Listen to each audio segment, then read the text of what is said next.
మమ్మీస్తో ఏదైనా కొత్తగా చేయడం చాలా కష్టం, కానీ లీ క్రోనిన్స్ ద మమ్మీ మూవీ తప్పకుండా అది ట్రై చేస్తుంది. రైటర్-డైరెక్టర్ మమ్మీస్కి ఉన్న మెయిన్ మెథాలజీని అలాగే ఉంచి, దానికి the Evil Dead series, the Exorcist and Hereditary లాంటి మూవీస్ ఇన్ఫ్లుయెన్స్ని యాడ్ చేసి స్క్రీన్ మీద మమ్మీస్ని కొత్త లెవెల్లో చూపించారు. దీనివల్ల ఇయర్స్ తర్వాత వచ్చిన మమ్మీస్ మూవీస్లో ఇదే స్కేరియెస్ట్ ఫిల్మ్ అని చెప్పచ్చు. కేవలం మాన్స్టర్ మాత్రమే కాదు, మూవీ మొత్తం చాలా ఎంగేజింగ్గా అండ్ వెల్ మేడ్గా ఉంటుంది. Director Cronin suspense, fear and gross out కామెడీని చాలా నీట్లీ మిక్స్ చేశారు. నారేటివ్ మనం ఎక్స్పెక్ట్ చేసినంత డెప్త్గా లేకపోయినా 2026లో స్టూడియో హారర్ మూవీస్లో ఇది ఇంకొక క్లియర్ విన్ అని చెప్పాలి. ద మమ్మీ స్టోరీ చాలా సింపుల్గా ఉంటుంది. చార్లీ అండ్ లిస్సా అనే అమెరికన్ కపుల్ కూతురు కేటీ 8 ఇయర్స్ క్రితం ఈజిప్ట్లో మిస్సింగ్ అయిపోతుంది. కట్ చేస్తే తాను ఇప్పుడు బ్రతికే ఉంది అని, కాని సిచ్యువేషన్ చాలా దారుణంగా ఉంది అని వాళ్ల పేరెంట్స్కి తెలుస్తుంది. తాను ఒక సార్కోఫాగస్లో పురాతన స్క్రిప్ట్ ఉన్న స్ట్రిప్స్తో ర్యాప్ అయి కనిపిస్తుంది. ఆ కపుల్ వాళ్ల కూతురిని న్యూ మెక్సికోలో ఉన్న ఆల్బకర్కీకి తీసుకొస్తారు. అక్కడ తన సిబ్లింగ్స్ అండ్ గ్రాండ్ మదర్ కూడా ఉంటారు. ఇక అప్పటి నుండి అసలు నైట్మేర్ స్టార్ట్ అవుతుంది. ఈ ఫిల్మ్ ఒక మిస్టరీలాగా ఏమీ సాగదు. కేటీ అబ్డక్షన్ ముందు ఆ ఫ్యామిలీ ఎలా ఉండేది అండ్ అసలు తనని ఎవరు కిడ్నాప్ చేశారు అనేది మనకు మొదటే చూపించారు. స్క్రిప్ట్ చాలా స్మార్ట్గా ప్రతి క్యారెక్టర్ మధ్య ఉన్న డైనమిక్స్ని తక్కువ టైంలోనే చాలా ఎఫెక్టివ్గా ఎస్టాబ్లిష్ చేస్తుంది. తాను కిడ్నాప్ అయ్యే మూమెంట్ని తన పర్స్పెక్టివ్ నుండి అండ్ వాళ్ల పేరెంట్స్ పడిన తపన నుండి మనం చూస్తాం.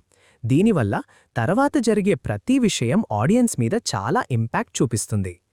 క్రోనిన్ టెన్షన్ బిల్డ్ చేయడంలో తోపు అని చెప్పాలి. ఈ ఫిల్మ్లో ఏదైనా గ్రూజమ్ సీన్ చూపించినప్పుడు వెంటనే దానికి క్యారెక్టర్స్ రియాక్షన్ని పేర్ చేస్తారు.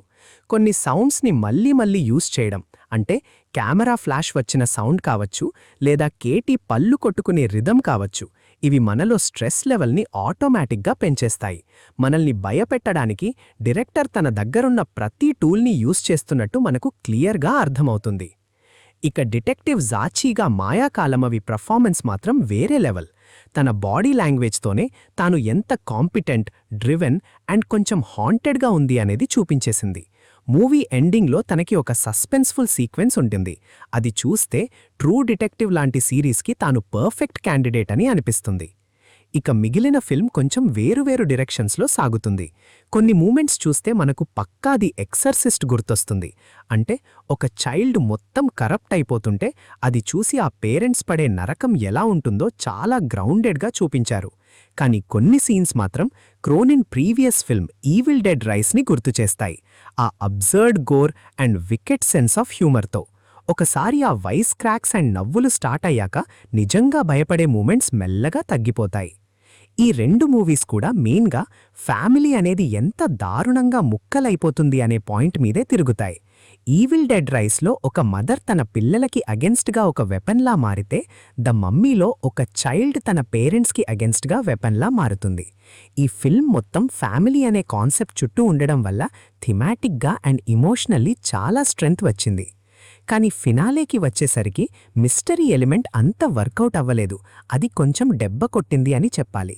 స్టార్టింగ్లో అన్నోన్ అనే ఫీలింగ్ని ఫిల్మ్ చాలా బాగా హ్యాండిల్ చేసింది.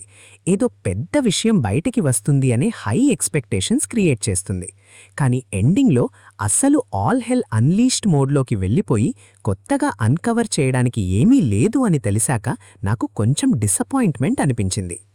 ఇంకా చెప్పాలి అంటే ద మమ్మీని నేను హ్యాపీగా రికమెండ్ చేస్తాను.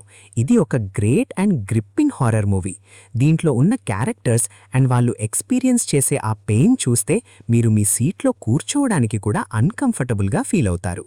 ఈ లెవెల్ ఆఫ్ క్రాఫ్ట్ ఉన్న మూవీస్ని తప్పకుండా బిగ్ స్క్రీన్ మీదే చూడాలి. Thanks for watching. Please subscribe to story ఏంటంటే.